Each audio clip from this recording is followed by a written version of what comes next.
কি করব? আমরা কোথায় গিয়ে দাঁড়াবো? আমরা বারবার যাওয়ার পরেও প্রতারিত হয়েছি, এর জন্য আমরা তাদের কাছে যেতে চাই না। যা হবে রাজপথে হবে, রাজপথে না হলে আমরা এখান থেকে কোথাও যাব না। আমরা যে ক্লাসে ফিরবো, পড়াশোনা করব, পড়াশোনা শেষে এক্স্যাক্টলি যাবো কোথায়? আমাদের তো ভাই নিয়োগ নেই, তাহলে কোথায় যাব? যতক্ষণ পর্যন্ত আমাদের এই দাবি না মানা হবে ততক্ষণ পর্যন্ত আমরা এখানেই থাকবো, অবস্থান করবো এখানে।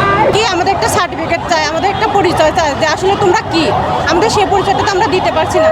আমাদের কর্মসংস্থানই নাই, তো আমরা কোথায় কর্মে থাকবো?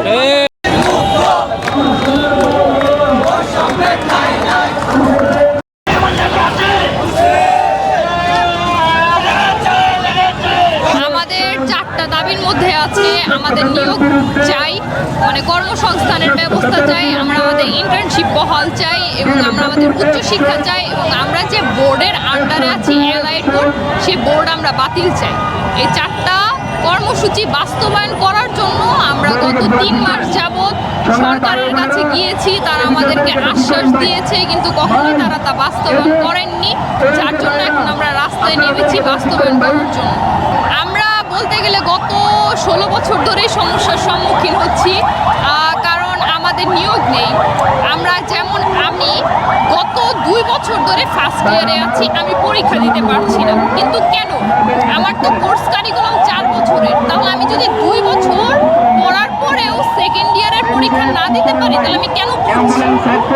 আমি কি ভোগান্তির শিকার হচ্ছি না? আমার কি আর ভাই বোনেরা ভোগান্তির শিকার হচ্ছে না?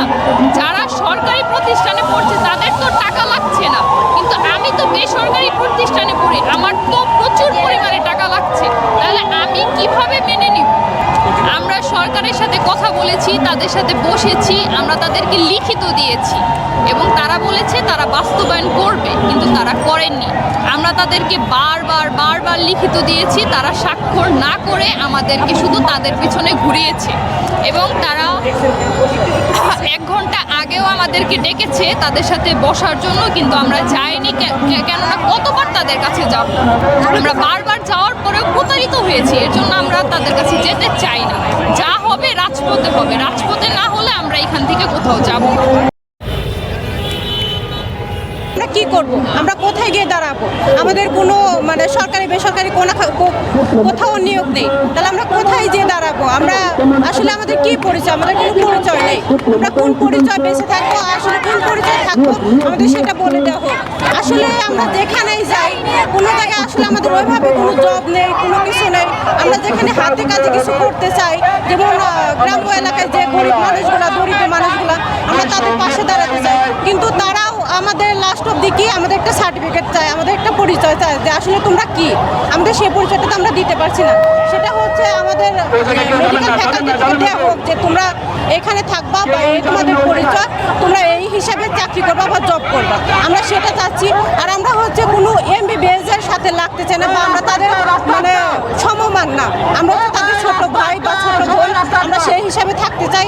তো ওনারা ভাবতেছি কি যে ওনাদের সমমান হতে চাচ্ছি না, আমরা মেডিকেল অ্যাসিস্ট্যান্ট হিসাবেই থাকতে চাই।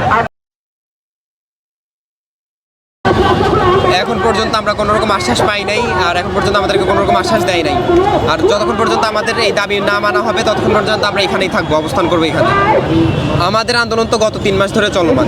আমাদের ক্যাম্পাসে তালা ঝুলিয়ে ক্লাস না করে, ক্লাস বর্জন করে আমরা এই মাঠেই আছি গত 3 মাস ধরে, রাস্তায় আন্দোলন করে যাচ্ছি। এখনো পর্যন্ত আমাদের ওইরকমভাবে কোনো আস্থা দেয় নাই যে আমাদের দাবিগুলো মানা হবে বা মেনে নিবে, এরকম কোনো আস্থা পাই নাই দেখে আমরা এখন পর্যন্ত রাস্তায় আছি। আর গতকালকে রাতে সারা বাংলাদেশ থেকে স্টুডেন্ট আসছে, আজকে সকাল থেকে আমরা শাহবাগে অবস্থান করছি।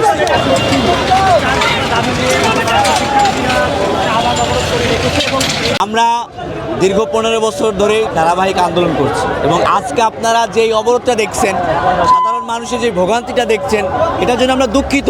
তবে আমরা আসলে ভাই দীর্ঘ 3 মাস যাবৎ আন্দোলন করছি, আজকে 3 মাস 7 দিন চলে, আমরা বাধ্য হয়ে এখানে অবরোধ করছি। আপনার কথা সত্যি যে শিক্ষার্থীদের ক্লাসে থাকার কথা, কর্মজীবীদের কর্মসংস্থান থাকার কথা। এখন আমার কথা হচ্ছে যে আমাদের কর্মসংস্থানই নাই, তো আমরা কোথায় কর্মে থাকবো? আমাদের দীর্ঘ 15 বছর যাবৎ নিয়োগ বন্ধ, কর্মসংস্থান নাই, তো আমরা কোথায় কর্মে থাকবো? আর শিক্ষার্থীর কথা দেখেন ভাই, কৃষক আসলে মাঠ চাষ করে, পরিচর্যা করে ফসলের জন্য। আমরা যে ক্লাসে ফিরবো, পড়াশোনা করব, পড়াশোনা শেষে এক্স্যাক্টলি যাবো কোথায়? আমাদের তো ভাই নিয়োগ নেই, তাহলে কোথায় যাব? কাজেই আমরা ক্লাসে যা লাভ নাই এই জন্য ক্লাস বর্জন করছি 3 মাস।